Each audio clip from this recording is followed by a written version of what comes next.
Hi everyone, welcome back to the podcast. Just in case you see my arm at any point and think what has happened to her, I put my arm in my air fryer, so ignore that, I'm fine. So this week on the podcast, I thought I would talk about something that I feel like I've been thinking about a lot recently, and that is the importance of protecting your peace, the importance of setting boundaries around your peace, protecting it, prioritizing keeping it, because you can't function if you don't have that. Like, there's so many things in life that will disrupt your peace, and obviously some are unavoidable, of course, but so many are avoidable. Like, more than you may think. There are things that are actually optional and you're kind of just forcing yourself to do things that like you don't have to do. I just feel like we have to look after ourselves, and if something is costing you your peace, you do have to question, is this worth it? And usually the answer is no. Honestly, my general state for so long in my life in the past has been kind of having no boundaries and just feeling like there's a little sense of like turmoil you feel when you have no boundaries. You're saying yes to things you don't want to do. Maybe there's relationships in your life that you know shouldn't be there, do you know what I mean, or that you should set some boundaries with or whatever. Like, there's when you're not prioritizing your peace and your sanity, we do not feel very nice. And I know this too well, all too well, as Taylor Swift would say. It's the thing where you feel like you have to tick all the boxes, do all the things, say yes to everything, prioritize everything at once. Like, nothing can give. You know the phrase, something's gotta give? That phrase is not a suggestion, it's a fact. Something has to give. I have tried to prioritize work, my social life, sleep, hobbies, my mental health, exercising, everything at once. And there is so many things and so many like areas in life that we kind of want to put energy into, and we don't want to like let any of those give, but sometimes they do. We can't do everything at once. I think that we forget sometimes that we only have so much energy. It is not a endless supply that we have just coming from somewhere. Like, we only have so much energy. We cannot do everything. I feel like it's partially a phase that you have to go through. This, I don't know what I'm doing, I don't know what I want, so I'm just gonna have no boundaries and try and do everything and please everyone because I don't know what I'm doing. Everyone has that phase. Maybe you're in that phase. I feel like that is a part of growing up. You can't really not have that. We're not born knowing where to set a boundary and what our limits are, because you learn that over time, and you kind of have to get to know yourself and build that relationship with yourself to know how to do that. I feel like it's just a rite of passage that you need to have a phase where you almost burn yourself to the ground with trying to be everything and do everything and have the perfect sleep schedule and the best group of friends and work full time, go to the gym 5 times a week, and you eat really nice home-cooked meals every night, and you have to pick and choose what's important to you. You can't do everything. It's about finding a balance. We all go through that rite of passage where we're so worried about everyone else and everyone else's thoughts and feelings and what they're doing and how many boxes everyone else is ticking. You go through that phase, you burn yourself out, you hit a point where you just have this meltdown and you're like, I can't do it all. I need to like start saying no. Like, you hit a point. I think if you're someone who, to be honest, I think this is everyone, you start off being really shit with setting boundaries, so you don't set any, and then you have a meltdown because we need to say no and we need boundaries, and then it kind of forces you to start setting them because your mental health gets so poor if you don't say no and you don't look after yourself. You will spread yourself too thin and have a midlife crisis every other week. Like, we've all been there. And We don't want to keep going. And the solution is we need to work out what our balance is. This is very important. I think this is, like I said, this is a part of growing up, I think, where you hit a point where you're like, okay, got a bit of a relationship with myself now, kind of learning my limits, kind of finding out what I like and what I enjoy and what I like to do, starting to understand yourself a bit deeper, I guess.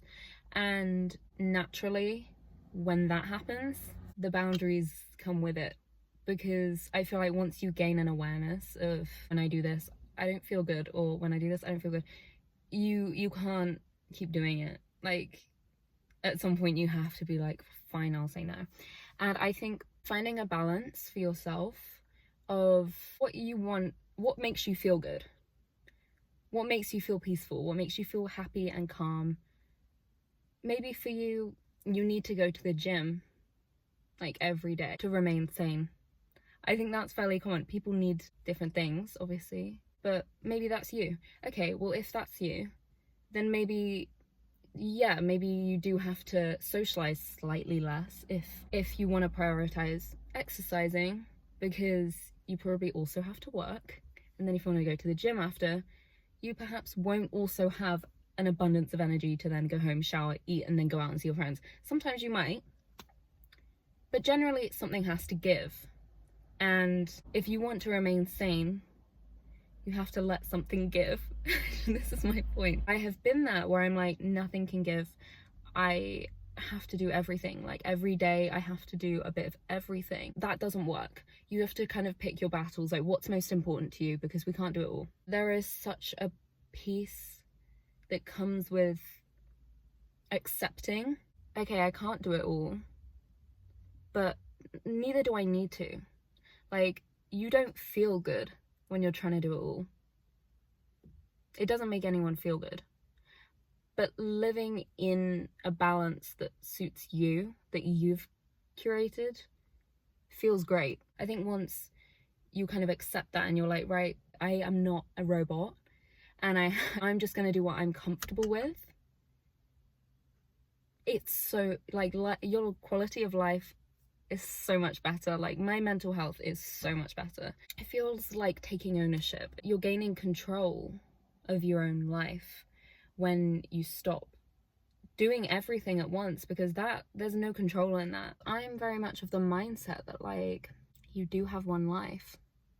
I mean, that's not mindset, that's a fact. I mean, we don't know. Living that life for other people, the whole thing, that's a fucking waste. It's a fucking waste.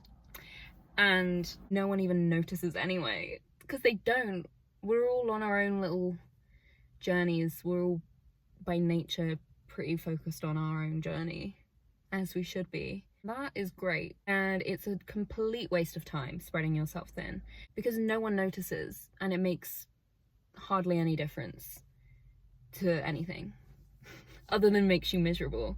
Whereas if you live a life that makes you happy, and you say no and set some boundaries and prioritize feeling happy and peaceful and in control of your schedule and life, do you know what I mean? Like, people also maybe won't notice that, but at least you're happy. I don't know, I feel like once you find this happy medium in your life of like, okay, this works for me, I'm happy when why am I talking with my hands so much? Do I talk with my hand? I must do.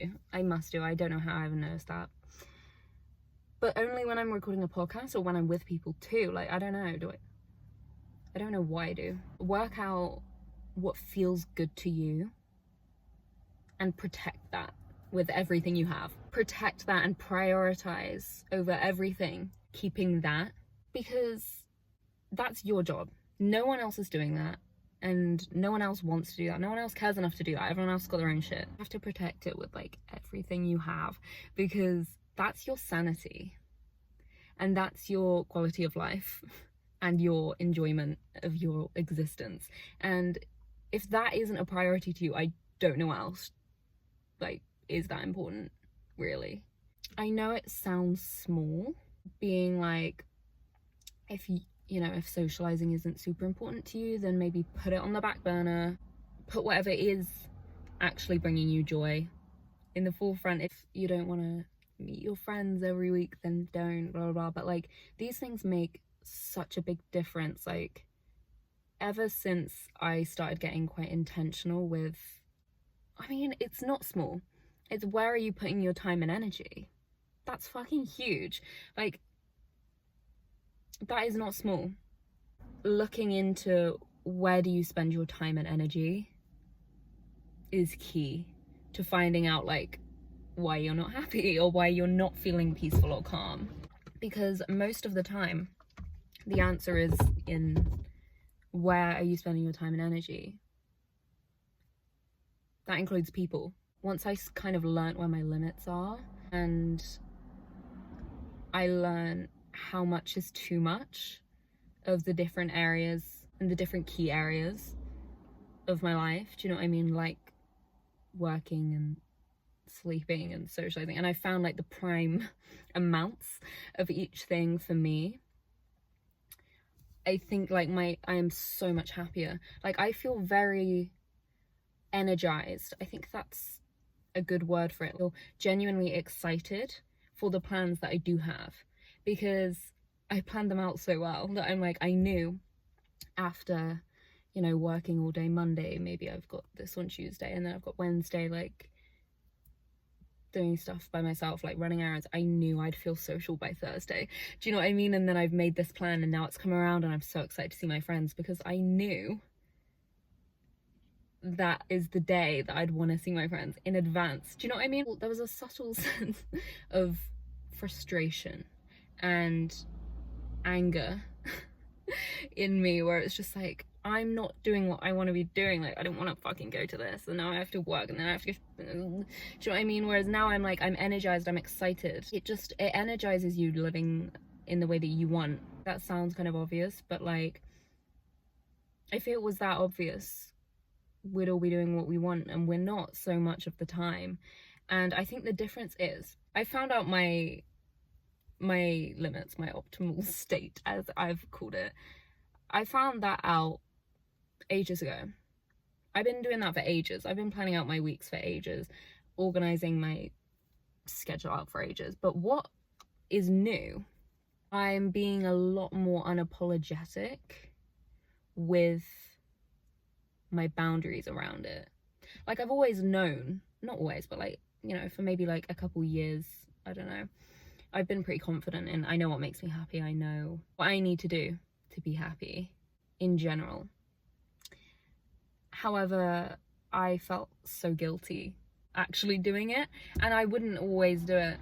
And like, if I had to say no, it would like, I would have a meltdown. I just feel like the difference is now I have this like deeper sense of like, that is the priority, and I don't have a question about that anymore. Like, I used to be like, it's really important that I am happy and that I'm doing what I want, but if someone, you know, wants to do something or someone gets upset, like, that would instantly go to the top of the priorities, even though I would tell myself like, this is so important that I'm like happy. I would drop it the second that I inconvenienced someone, or that I'd upset someone, or that it felt mildly uncomfortable. I think a big part of it is learning to say no. This is very hard. This has taken me a very long time, and I still, for some reason, it depends on the situation. Like, sometimes I'm completely comfortable with saying no, and I kind of love saying no, because I'm like, no. But there are times where it makes my skin crawl a little bit. I think, I don't know when that is. I think it must depend on like, maybe who I'm saying no to. Like, I don't know, sometimes it's just uncomfortable. It is a bit uncomfortable to say no. It is a bit uncomfortable to like say that, but does that mean you should say yes? No, you don't need to take it that seriously every time. You know in your conscience when you're being a shit person, I hope. I think a big part as well of protecting your peace, like, all I've been saying now is like, a massive way to protect your peace is to stop spending your time and energy in ways that like are actually fulfilling. Like, that is like a massive killer of peace. Do you know what I mean? Like, that you can't feel at peace when you are constantly like, I have to do this and this and this. That is like They just don't, they don't work. But another massive part is you have to accept, for me, oh my god, for me, this has been like, this is a new one for me that is like massively beneficial in protecting my peace, and this is really difficult but it's like I'm really working on it, is you have to accept that sometimes you are the villain in someone else's story. Sometimes someone won't understand, that maybe they don't want to understand. Maybe some people think what they think. Some people will always be in the right in their head. Do you know what I mean? Some people will always put you in the wrong. Some people will always think. People think what they think. You could communicate something beautifully and people think what they think. There's so many people in life like that. With those people, boundaries are very essential, and depending on the extent, maybe cut them out. It depends who it is. It depends who it is. You know. But that is something that for me, I think cost me so much peace. And this is so common and it's so easy to do because it is stressful. It's like, it's so unsettling having a story in someone else's head that you can do nothing about being like wrong, or being like, I don't know, maybe someone thinks you did something really bad and you're like, no, my intentions weren't that and that's not what happened, blah, blah, blah. Like, you can spend your whole life explaining yourself to people, explaining your boundaries, explaining where you're at or what you meant or what your intentions were or what you really mean and blah, blah, blah. You can do that forever. Like, that is a never-ending task, because some people don't want to listen. Some people don't really give a fuck. And those people, like, obviously are very difficult. Very difficult. But they're not uncommon. Like, we can all do that occasionally, I guess, sometimes, but some people are more like that than others, I guess. It's so hard, but accepting sometimes that, like, people are going to have their own narratives about everything, and sometimes they will have a narrative about you, and it won't be right. And maybe in that narrative, you did something wrong, you're a bad person, you're immoral, you're this, you're that, and you know in your soul that's not you, or that's not what happened. It's only costing you your peace trying to explain yourself to people. I was gonna say people like that, but honestly, a lot of people. There is a line of, you should communicate and you should, I mean, it depends on the situation, but if you have said what you need to say, sometimes it's like knowing when to shut up and let people think what they think. That is something that I've struggled with so much. Like, that has been such, that has cost me so much peace, when, like, sometimes all you need to say is like a few words, and then you can kind of leave it, and people could get on your page with that, but they're choosing not to, and you could pour paragraph after paragraph after conversation after explanation after crying at them and blah, blah, blah, and nothing can change it other than the fact that you are losing your mind and nothing's changed. Do you know what I mean? I think if you can come to terms with the fact that sometimes people will have their own story, maybe you're the villain in it, it's okay, and it's inevitable.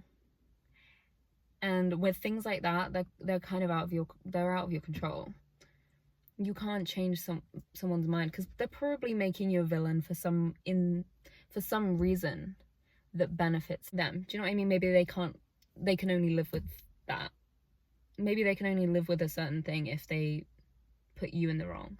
Maybe their ego can't handle that they're wrong. So I mean, there's a million reasons, but we don't need to spend time and energy working out why someone does that. And we all do sometimes. One of the most frustrating experiences in life is dealing with people that think what they think about you and you can't get anywhere with. Like, that is like, oh my god, that will do it. If you needed something to fuck your peace up, that'll do it. That will send you over the edge. And like I said, this is something I'm really freshly working on, and I imagine this will probably be hard forever, but you improve on it, I hope. And it's just like, it's the same with boundaries. Like, if you're gonna set a boundary, yes, maybe give it some context, give it a little bit of explanation. Like, don't just be like, this is happening, bye. Like, you know, we do have to like give things a bit of context just to communicate. We should be communicating. Like, everyone needs to be kind of in the loop. But there is a point where you kind of have to set the boundary, give it context, and let it be. And the point of a boundary is not for someone to be okay with your boundary and feel great about it. Sometimes people won't. And the purpose of a boundary is not to push people away or piss people off, or it's nothing to do with them. A boundary is for you. It's creating a guard around something in order for you to feel comfortable. Do you know what I mean? I think for me, like, learning where that line is, learning when, okay, Brooke, you have said it nicely, you have given it context, you've explained it a little bit, you know, if they're not taking that in, perhaps they're just not going to take it in, but that's not going to change by you saying it again and again and again and again and again, and justifying, because you're making out to yourself, like, it's almost like you're trying to like get them to say like, it's okay, like, it's fine. Learning to stop justifying and explaining and trying to get everyone on your page all the time, that is exhausting. And again, it's impossible. People sometimes don't want to, or they don't care, or they actively will choose to oppose you. Do you know what I mean? Like, some people do. Some people are fucking awkward. If you're setting a boundary truly for you, you have to just set it and leave it. It's so painful, but you can't keep going over and over and over it and having these mental battles. Sometimes it's a fucking mental battle and you're not even actually talking with the person. Leave it. And if someone cares about you and they want you to be comfortable, and it's not an insane boundary, do you know what I mean, then it shouldn't be an issue. Maybe they'll want to talk about it, maybe they'll want to communicate about it, have a conversation about it. That's great, that's encouraged. Do you know what I mean? Communicate back. Like, I love that. But it's knowing when to shut the fuck up and just let people are a good way to ruin your peace. You have to know when to turn that phone off and let people have their little fit, because sometimes people will make you feel like you're doing something awful and you're not. Like, people guilt trip the fuck out of you sometimes if you set a boundary, like, and especially if you're new at setting boundaries, that is so hard, because it's like, okay, yeah, you're right, oh my god, I'm being crazy. I think another part of it, this is kind of like a whole different point, is finding the things that bring you joy, like genuinely bring you joy. I don't care how small they are. I do not care how small they are. But what actually makes you really happy, make sure you're doing those things. Again, seems really small. It's not. We need to take all the joy we can get. And like, for example, for me, I love when I'm driving to work, listening to this playlist that I've made recently. Really good music. Like, there's loads of artists that I love, but there's a few that I feel like I just have forgotten about. And I made this playlist of like loads of songs of them that I hadn't heard. I was like, I want to get back into them, but like in a new way. I don't want to listen to all the songs I know. Do you know what I mean? So I have this playlist. It's got like all these good like Bowie songs on it. It's got Prince on it. I love Prince. And I drive to work and I'm like, oh my god, I'm just so happy. Like, it makes my day so much better, and it's nothing to do with anyone else. Purely a me thing. But like, it keeps me sane when I think like, this sounds a bit dramatic, but it's not. If someone's pissing me off, I'd be like, it's okay. Like, when I drove home, I'm gonna have that playlist on and everything's gonna be fine. Like, you need little things like that just keep your sanity. Moral of the story, learn where to draw the lines with people and things in your life, because you can and should tailor your life to you and make it one that makes you happy and peaceful. Most things aren't worth it. I can't think of many things or many people that are worth losing my peace over. Like, I'm not here for it anymore. Like, right now I'm really in a phase of like, I just want to be peaceful, and I just want to be happy, and I just want to listen to my fucking Bowie playlist, drink my little coffees, go to my yoga class, light my candles, see my friends every now and then, go to work. Like, I just cannot be fucked for anything that's stressing me out. I just don't have it in me. Don't get me wrong, there's things in my life that are pissing me off, that are stressing me out. Like, there's people and there's things that aren't ideal, and situations that aren't ideal in my life right now, and that's okay. I'm not losing my mind over it at the moment, because I just want to be happy, and I am, and clearly whatever I'm doing at the moment is working. So I just need to keep going with that. And I do think a big part of it is I'm spending my time and energy where I want to put it, and I'm not explaining myself 24/7 to people. I've just shut the fuck up and got on with what I want to do, and I'm feeling great. So I really suggest shutting the fuck up and just like getting on with what you want to do, because it feels great. Explaining yourself to people all the time is I'm gonna go. I hope this was helpful. I really don't feel like this one was, but usually I feel like they're shit, and then when I start editing them, I'm like, okay, this kind of makes sense. So we'll see if that happens. If not, you get what you get. But yeah, thank you for watching. I'm gonna go home. I am meeting a friend, and we're going to the beach, and we're gonna get a pizza and eat it on the beach, and I think I'm gonna swim because it's actually sunny, and I have a feeling this is the end of the sun for this year. So maybe I'll bring a paddleboard. That could be fun. I think I might bring the paddleboard. Cool, I'm excited. But yeah, give yourself some grace, give yourself some love. You're trying your best. Life is a bitch. And just the top of your priority list, don't look at my arm, that's your number one priority. No, is peace. Just peace. That's love and peace around here. Right, time to go home. It's so hot in this car. Bye.